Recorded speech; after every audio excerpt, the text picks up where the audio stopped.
Hello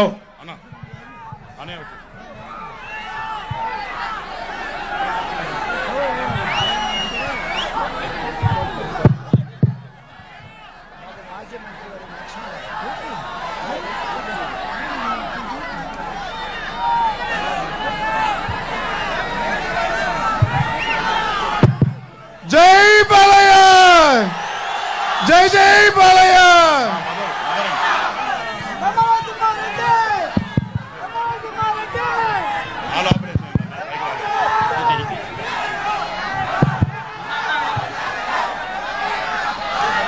అందరికీ నమస్కారం.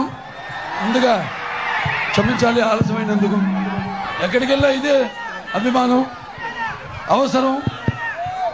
పురుగులెత్తుతున్న ఉత్సాహంతో ఊరి బయట చిన్నపిల్లలు స్వాగతం పలకడం, చెట్టు చెట్టు తమ్ముళ్ళు జెండాలు పట్టుకుని, అలాగే కార్యకర్తలు ఊరేగింపులో అలసట అంటే ఏంటో ఎరుగక అంతకుముందు పాపం బ్యానర్లు కట్టడం, జెండాలు కట్టడం అయితే మీ కొత్త జెండాలు పట్టుకుని ఊపుకుంటూ మా ఈ రథం వెంట పరిగెత్తడం, ఉరుకులేస్తున్న ఉత్సాహంతో, అలాగే ఆడవాళ్ళు అందరూ కూడా మంగళారతులు ఇస్తూ ఆశీర్వదిస్తూ మరి మొత్తం అంతా పసుపు మయం చేశారు. ఎక్కడ పడితే అక్కడ అంటే తెలుస్తుంది మీలో ఉన్న ఆవేదన, ఆక్రోశం, నిరుత్సాహం,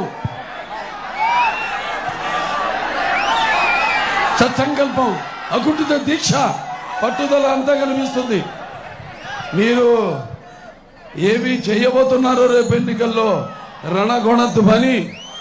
ఎక్కడికి వెళ్ళినా అదే నినాదం, సైకో పోవాలి, సైకిల్ రావాలి. మరి ఆనాడు ఓ పసుపు రంగు శుభానికి సూచకం, అలాగే ఒక పసుపు అన్నది ఒక ఆనంద వేడుకకు ఆనంద ఆహ్వాన గీతం, అలాగే పసుపు అన్నది ఆరోగ్యానికి ఒక గొప్ప ఆయుర్వేద ఔషధం, అలాగే మన పసుపు అన్నది అభివృద్ధికి నిర్వచనం, అలాగే మన పసుపు అన్నది సంక్షేమానికి ఒక నిర్వచనం, అలాగే మన పసుపు అభివృద్ధికి ఒక ఎగరేసిన కేతనం, మన పసుపు అలాగే ఆత్మాభిమానానికి ఒక నిలుబెత్తు కేతనం, అలాగే మన పసుపు ఆత్మవిశ్వాసానికి నిజమైన సంతకం పసుపు. అలా ఎక్కడికి వెళ్ళినా పసుపు భయం చేసి జగన్ చేసే మాయలు, కుట్రలు, అరాచకాలు, వీటిలన్నిటికీ రేపు జరగబోయే ఎన్నికల్లో తగు సమాధానం చెప్తామని మొత్తం అందరూ తెలుగుదేశం పార్టీ నాయకులైతేనేమి, కార్యకర్తలైతేనేమి, తెలుగుదేశం పార్టీకి ఉన్న కార్యకర్తలు ఈ ప్రపంచంలోనూ ఇంకే పార్టీకి లేరు. జెండాలు మోస్తూ కష్టకాలంలో కూడా వాళ్ళ ఇంటి పరిస్థితులకు కూడా ఆలోచించకుండా ప్రాణానికి సైతం ఓడి, వాళ్ళ ప్రాణానికి సైతం కూడా ఒడ్డి, వాళ్ళు ప్రాణాన్ని పణంగా పెట్టి వాళ్ళు అవతల పార్టీ వాళ్ళ అరాచకాల్ని, అక్రమాల్ని, దౌర్జన్యాల్ని, మాయల్ని, మోసాల్ని, కుట్రల్ని, కుతంత్రాల్ని అన్నింటినీ సహిస్తూ ఎన్ని తప్పుడు కేసులు పెట్టినా వాటిలన్నింటినీ ఎదుర్కొంటూ మరి ఈనాడు అంతా ఒక కలిసి కట్టుకున్నామంటే మనం అది ఒక ఎన్టీ రామారావు గారు పెట్టిన భిక్ష. తెలుగుదేశం పార్టీ అనేది కేవలం ఒక రాజకీయ పార్టీ కాదు, అదొక వ్యవస్థ. అది ప్రతి తెలుగువాడి సొత్తు, ప్రతి తెలుగువాడి ఆస్తి. ఎన్టీఆర్ అంటే ఏంటి? కేవలం నందమూరి తారక రామారావు గారు మాత్రమే కాదు. ఎన్నంటే నటనాలయం, ఆయన ఒక నటనాలయం, అందులో ఆయన ఒక నటరాజ నరసింహుడు. టీ అంటే తారమండలంలోని తారక ధృవతారకుడు.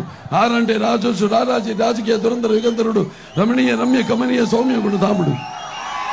అందులోకి ఎన్టీఆర్ అంటే నటకు నిర్వచనం, ఎన్టీఆర్ అంటే నవరసాలకు ఒక అలంకారం, ఎన్టీఆర్ అంటే నటకు విశ్వవిద్యాలయం, ఎన్టీఆర్ అంటే ఒక నవశకానికి ఎన్టీఆర్ ఒక నవశకానికి ఒక ఆరంభ మంత్రం, ఎన్టీఆర్ అంటే ఒక కొత్త నూతన జాతికి ఒక ఆదర్శప్రాయం, ఎన్టీఆర్ అంటే నానా జాతులకి దైవ సమానం, ఎన్టీఆర్ అంటే యువతరానికి ఒక ఆదర్శం, ఎన్టీఆర్ అంటే నెత్తురు మరిగేలా చేసే ఒక అగ్నికణం, ఎన్టీఆర్ అంటే ఆయన నడిచిన మార్గమే భగవద్గీత ద్వారా సాగిన ఒక అద్భుతమైన జీవితం. మరి అక్కడ ఇవాళ ఇటువంటి శ్రీకాళహస్తి ప్రశస్తమైన ప్రాంతంలో ఇవాళ చుట్టుపక్క అంటే శ్రీకాళహస్తి, ఏర్పేడు, కొట్టంపేడు, అలాగే ఇక్కడ రేణుగుంట, ఇది ఆకాశానికి చుల్లుబడిందా?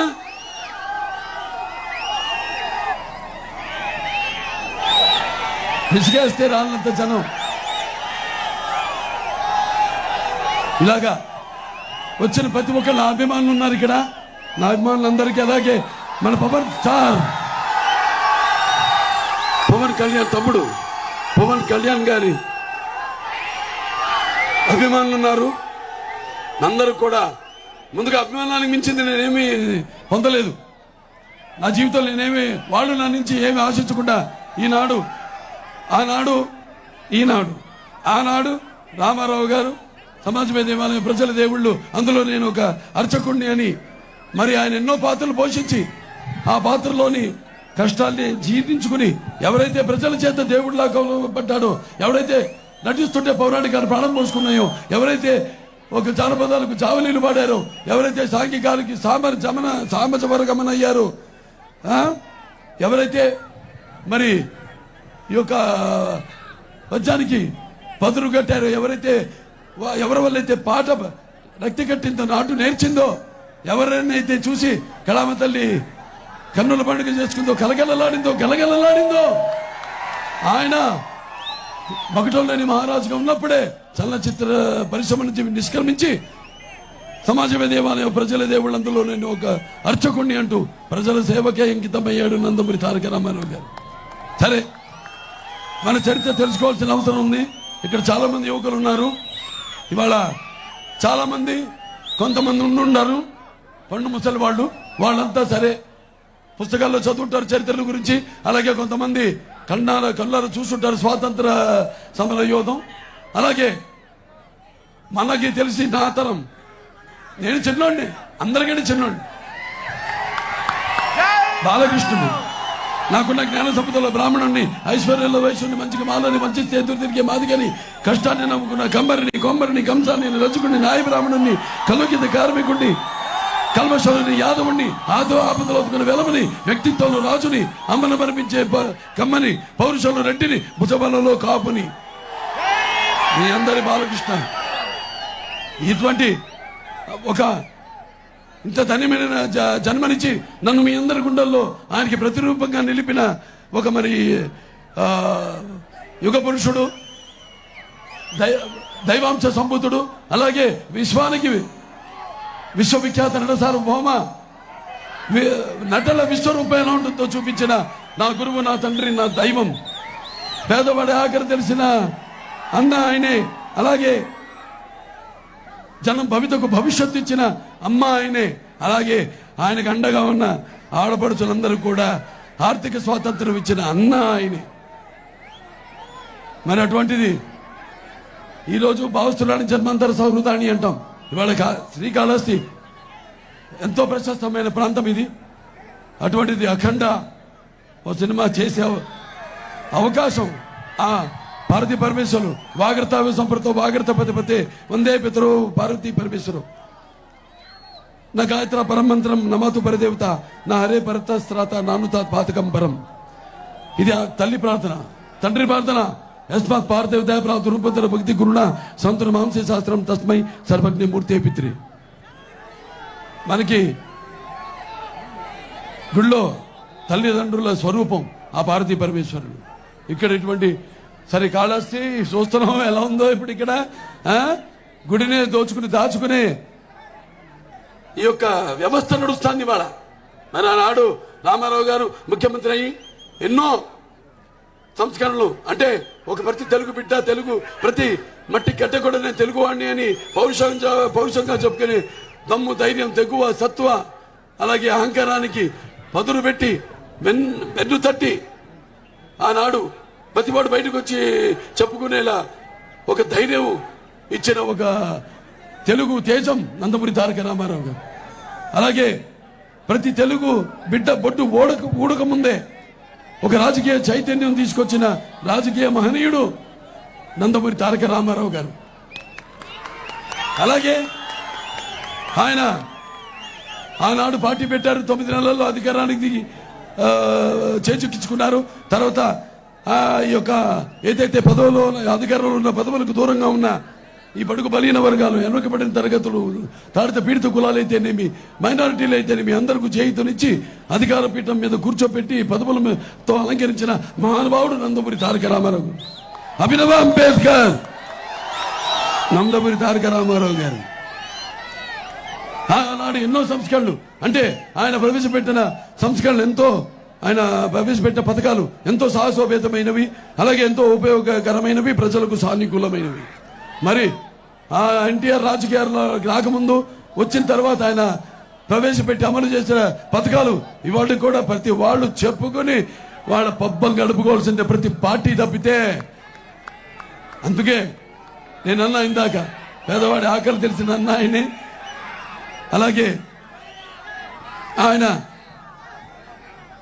మరి పేదవాడికి కావాల్సిన కనీస అవసరాలను కూడు గుడ్డ సమకూర్చాడు ఆయన. అలాగే మహిళలకి ఆస్తిలో సమాన హక్కు, అలాగే పింఛన్లు అయితేనేమి మొదలుపెట్టింది మన దేశంలో మొదటిసారి.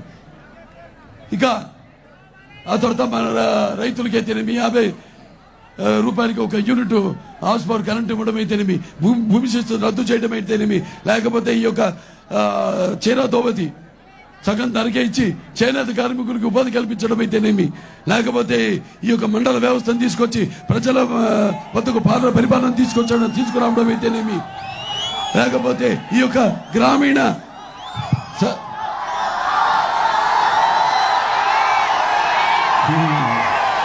తెలుసు, మీకు అన్నీ తెలుసు. ఎందుకంటే మన చరిత్ర అది. అంటే మనది కాదు, ఒక గౌతమిపుత్రుడు శాతకర్ణి పరిపాలించిన మన తెలుగువాడు. అంటే ఆనాడు ఉనికిని కాపాడుకుంటూ ఉనికిని చాటుకున్నాడు గౌతమిపుత్ర శాతకర్ణి. ఇవాళ అభినవ గౌతమిపుత్ర శాతకర్ణి ఈజ్ ఎన్టీఆర్. ఆనాడు తెలుగు జాతి యొక్క ఉనికి ఢిల్లీ వీధుల్లో తాకట్టు పెడుతుంటే, ఆత్మాభిమానాన్ని తాకట్టు పెట్టబడుతుంటే, అలాగే అపాశపాలు అవుతుంటే దా ఉనికిని కాపాడి అంతవరకు మనం ఉనికి లేని వాళ్ళకి ఒక ఉనికిని కల్పించి మన ఆత్మగౌరవాన్ని కాపాడిన మహానుభావుడు నందమూరి తారక రామారావు. అలాగే ప్రతి గ్రామీణ క్రాంతి పథకం కింద మౌలిక సదుపాయాలు గ్రామానికి కావాల్సినవన్నీ కూడా సమకూర్చింది నందమూరి తారక రామారావు. మహిళలకి మరి రిజర్వేషన్ 9%, అలాగే బీసీలకి 20% అయితేనేమి ఆనాడు ఇచ్చింది నందమూరి తారక రామారావు గారు. అలాగే ఎస్సీలు ఉన్నారు, వాళ్ళకి 14 నుంచి 15, అలాగే ఎస్సీలకి 4 నుంచి 6% రిజర్వేషన్ పెంచింది నందమూరి తారక రామారావు గారు. ఇలా బోల్డ్ అని కార్యక్రమాలు చేపట్టి ఆనాడు మరి ప్రాజెక్టులు తెలుగు గంగా, లేకపోతే హెచ్ఎన్ఎస్ఎస్ కానివ్వండి, గాలేరు నగరి కానివ్వండి, ఇవన్నీ కూడా ఆయన మానసిక పుత్రికలు. మా ఆడు తమిళనాడు కూడా నీళ్లు ఇస్తూ, అంటే తమిళ తన్ని కుడిచెడు పొరందు ఓడమీదే. అంటే ఏ రుణాలు పెట్టుకోకూడదు అంటారు. మన జన్మలో ఎప్పుడు ఏ రుణాలు పెట్టుకోకూడదు. మన పెద్దలు చెప్పింది ఏంటి? శత్రుణం రుణశేషం శత్రుశేషం ఉంచకూడదు అంటారు. ఆయన నీళ్ల శేషం కూడా ఉంచుకోలేదు. ఏదైతే అనవసరంగా కాదు అవసరంగా తమిళనాడు ఏదైతే చెన్నై పట్టడానికి తాగునీళ్లు ఇచ్చిన అభినవ భగీరథుడు, మన రాయలసీమ ఈ చిత్తూరు జిల్లాను సస్యశామలం చేస్తూ నీళ్లు ఇచ్చిన మహానుభావుడు అభినవ భగీరథుడు నందమూరి తారక రామారావు గారు. అలాగే మండలాలు ఏర్పాటు చేశారు ప్రజల వద్దకు పరిపాలన. 1100 మండలాన్ని, అప్పటి వరకు 330 తాలూకాలున్న మన అవిభక్త ఆంధ్ర రాష్ట్రానికి 1100 మండలాలను ప్రజల వద్దకు పాలన ఇచ్చింది నందమూరి తారక రామారావు. ఇలాంటివి చూసుకుంటూ పోతే, అలాగే ఈ మండల కమిషన్ ఏర్పాటు చేసి వాళ్ళ యొక్క సిఫార్సులన్నీ అమలు చేశారు నందమూరి తారక రామారావు. కేవలం మన రాష్ట్రంలోనే కాదు, అప్పుడు ఎన్డీఏ కూటమి ఆయన చైర్మన్గా ఉన్నప్పుడు మొత్తం దేశంలోనే 11,000 లక్షల రూపాయలు రైతులకు ఈ యొక్క రుణమాఫీ చేయించారు నందమూరి తారక రామారావు. దేశం మొత్తం ఆయన ఎప్పుడంతే మొదటి నుంచి సినిమా పరిశ్రమలో ఉన్నప్పుడు కూడా ఏ ప్రాంతానికి ఒక ఆపద వచ్చినా, విపత్కర పరిస్థితి వచ్చినా ఆయన రణరంగంలోకి దూకి ఆయన్ని కాపాడటం కోసం వేరే ప్రాంతం వాళ్ళందరినీ కూడా ఒక ఎలాగైతే వాళ్ళ తెలుగుదేశం ఒక జనసేన బీజేపీ వాళ్ళ కూటమిగా మేమంతా కలిసామో మనమంతా కలిసామో అలాగే ఆనాడు వేరే ప్రాంతాలందరినీ ఒక కూటమిగా కలిపి రక్తానికి జాతి లేదు, మాంసానికి మతం లేదు, చర్మానికి కులం లేదని ఆనాడు ఆయన వీధి వీధి తిరిగి భిక్షాటన చేసి ఆనాడు దివసీమ అయితేనేమి, లేకపోతే నేషనల్ డిఫెన్స్ ఫండ్కి అయితేనేమి, ఇలాంటివి ఎన్నెన్నో నటుడుగా ఉంటూనే ఆయన ఎన్నో కార్యక్రమాలు చేపట్టాడు. అలాంటి మరి ఎన్టీ రామారావు గారి వారసులో మనం ఇంకా ఉన్నారు. చాపకుడితో సమతను నేర్పిన నాటి పలనాటి బ్రహ్మన్న మేడి పండులా వెలిగే మెరిసే సంఘం గుట్టు విప్పెను. ఏంటి అక్కడ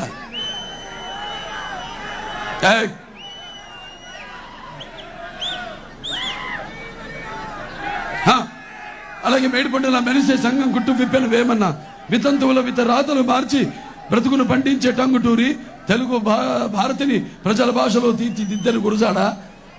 స్వతంత్ర భారత రథసారథయ్యే సమరాన్ని దూకే నేతాజీ, సత్యాగ్రహమే సాధనముగా స్వరాజ్యమే తెచ్చే బాపూజీ, గుండుకెదురుగా గుండె నిలిపెను నాటి మన టంగుటూరి, తెలుగు వారికి ఒక రాష్ట్రం కోరి ఆహుతి ఆయను అమరజీవి. చరిత్ర ఇదంతా, ఇది మన చరిత్ర.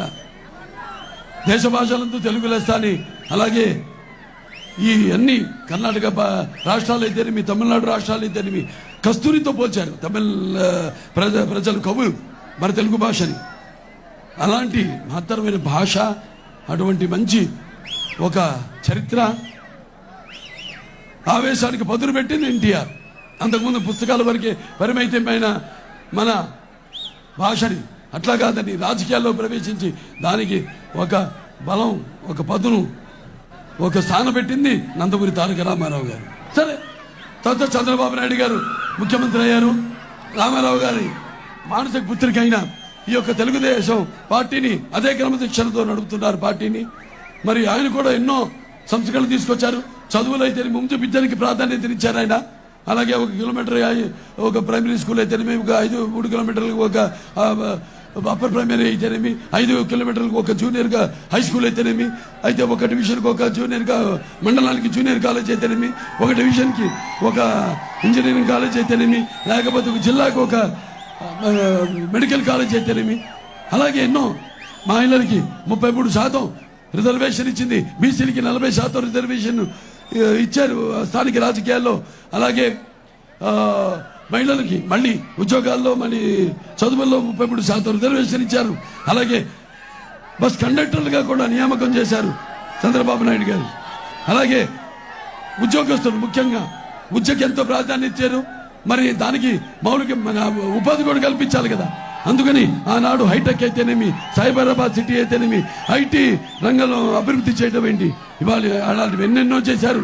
కేవలం అదే కాదు, దాంతోపాటు మహిళలకి డ్వాక్రా గ్రూపులు ఏర్పాటు చేసి వాళ్ళ మహిళా సాధికారత కోసం ఆయన ఆనాడు మరి మన దేశంలోనే మొట్టమొదటిసారి ఒక పొదుపు విప్లవాన్ని తీసుకొచ్చిన మహానుభావుడు నారా చంద్రబాబు నాయుడు గారు.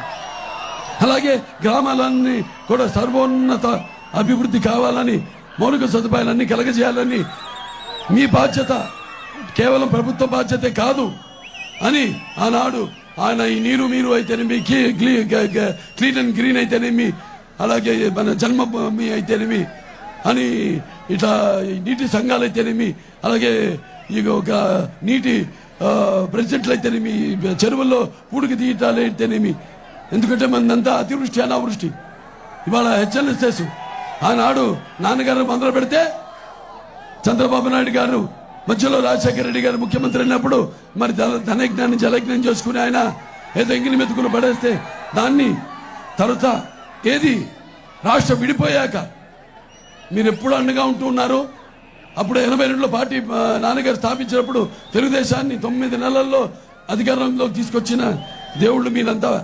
అలాగే 84లో ఆయన పదవీచ్యుతుడయ్యి మళ్ళీ ప్రజాస్వామ్యాన్ని మీరు ఉద్యమించి విప్లవం తీసుకొచ్చి మళ్ళీ దాన్ని పునఃప్రతిష్ఠ చేశారు. అలాగే 2009 రాష్ట్ర విభజన అయినప్పుడు చంద్రబాబు నాయుడు గారి మీద నమ్మకంతో, ఎందుకంటే చంద్రబాబు నాయుడు గారు అప్పటికి 2020 విజన్తో ముందుకు వచ్చారు. ఆయన మీద నమ్మకంతో ఆయన చేసిన ఇంతకుముందు అభివృద్ధిని దృష్టిలో పెట్టుకుని మళ్ళీ ఆనాడు మీరు తెలుగుదేశం పార్టీకి పట్టం కట్టారు. 17,000 కోట్ల రూపాయలతో మన రాష్ట్రం లోటు బడ్జెట్తో ఏర్పడింది. రాష్ట్రానికి రాజధాని లేదు, కట్టుబట్టలతో వచ్చాం మనం. అటువంటిది ఆనాడు ఆయన 17,000 కోట్ల రూపాయలని భర్తీ చేసి, అలాగే మన తలసరి ఆదాయం కూడా పక్క రాష్ట్రాలతో ధీటుగా వాళ్ళకంటే ఇంకా ఎక్కువగా ఆయన అభివృద్ధి చేయడం జరిగింది రాష్ట్రాన్ని. మరి ఆయన మీద నమ్మకంతో విజన్, దేశాలకే విజన్కి ఆయన ఒక ఆదర్శం చంద్రబాబు నాయుడు గారు. ఆయన పేరుతో ఎన్నెన్నో మీరు ఇక్కడ కాళహస్తి తీసుకుంటే ఎన్ని పరిశ్రమలు వచ్చాయి, ఇక్కడ ఎన్ని పరిశ్రమలు. ఇవాళ మన దౌర్భాగ్యం, కొత్తవి రాకపోగా ఉన్నవి కూడా వెళ్ళిపోతాయి రాష్ట్రాన్ని వదిలేసి. ఉన్న రాష్ట్రాలు కూడా, ఉన్న పరిశ్రమలు కూడా. అలాగే ఇప్పుడు ఇక్కడ మన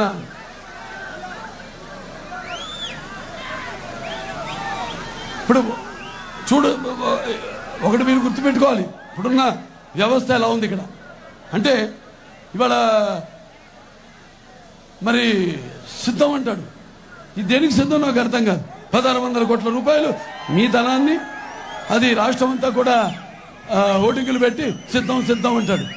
మరి మన తల్లిని చెల్లిని ఇంటి నుంచి తరిమేశాడు. అలాగే బాబాయిని చంపిన వాళ్ళని కాపాడుతూ తన చెల్లికి ద్రోహం చేశాడు.